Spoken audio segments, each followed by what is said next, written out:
இல்லை. அதை தீர்மானிக்கிற உரிமை உங்களுக்கு மட்டும்தான். கரங்களை உயர்த்தி நான் இயேசுவை, இதை பாருங்க, எங்கள் அம்மா அப்பாவோட என்ன சொல்லியிருப்பாங்க, அது நமக்கு தேவையில்லாத வேலை, அது நம்ம சம்பந்தம் இல்லை, அது இன்னொரு சாமி, இன்னொரு தெய்வம், அது நமக்கு நம்ம வீட்டுக்கு வரக்கூடாது. திரும்ப சொல்லுகிறேன், அதாவது எங்கே ஆலோசனை கேட்க வேண்டுமோ அங்கே ஆலோசனை கேட்க வேண்டும். அதில் வந்து படித்து பார்த்தீங்களா, யாரை யாரை யாரை பிரியப்படுத்த ஆசாரியனை, மூப்பரை, ஜனங்களை. என்னை கேட்டுக்கொண்டிருக்கிற அன்பு தேவ பிள்ளையே, நீ யாரை பிரியப்படுத்த சபைக்கு வருகிறாய்? ஊழியனையா, ஜனங்களையா, மக்களையா?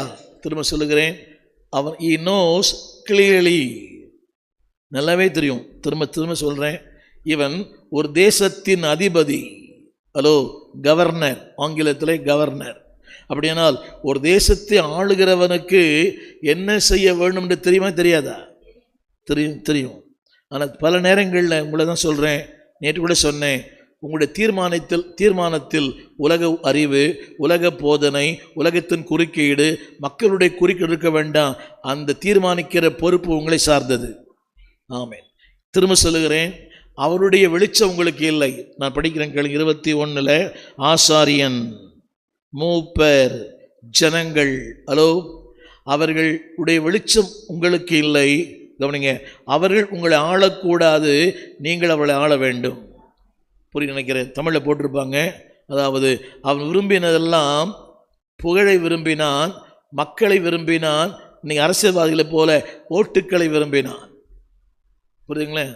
அவன் விருப்பம் எல்லாம், திரும்ப அந்த வார்த்தையை கேளுங்க, நான் இயேசுவை என்ன செய்ய வேண்டும்? உங்களை பார்த்து நான் கேட்குறேன், இயேசுவை என்ன செய்ய வேண்டும்? ஆராதிக்க வேண்டும், ஊழியம் செய்ய வேண்டும், அவரை மகிமைப்படுத்த வேண்டும், அவருக்கு பிரியமாக இருக்க வேண்டும், வாழும் காலங்களெல்லாம் அவரோடு வாழ வேண்டும், இங்கும் அவரோடு அங்கும் அவரோடு, அவருக்குள் வாழ வேண்டும், அவரோடு வாழ வேண்டும், அவருக்காய் வாழ வேண்டும். எல்லாம் சொல்லுங்க, அவருக்குள் வாழ வேண்டும், அவரோடு வாழ வேண்டும், அவருக்காக வாழ வேண்டும். இதுதான் சின்ன குழந்தை கூட தெரியும்.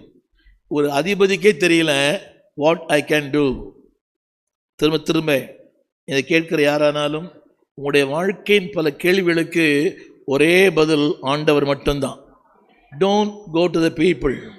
மனுஷங்கிட்ட போய், சொந்தக்காரங்கிட்ட போய், அவர்கிட்ட போயிட்டு போனால் சொல்ல மாட்டாங்க. பதில் ஆண்டவரிடத்தில் மட்டும்தான் உண்டு. நேற்று ஒரு பாடல் பாடினோம், மலைகளிலே தேடினேன், அருவியில் தேடினேன், பள்ளத்தாக்கில் தேடினேன், மண்டியிட்டேன் திருமறை முன்பாக. அந்த திருமறைக்கு வரும்போது you can get the answer. உங்களுடைய வாழ்க்கையின் எல்லா கேள்விகளுக்கும் பதில் வரும்.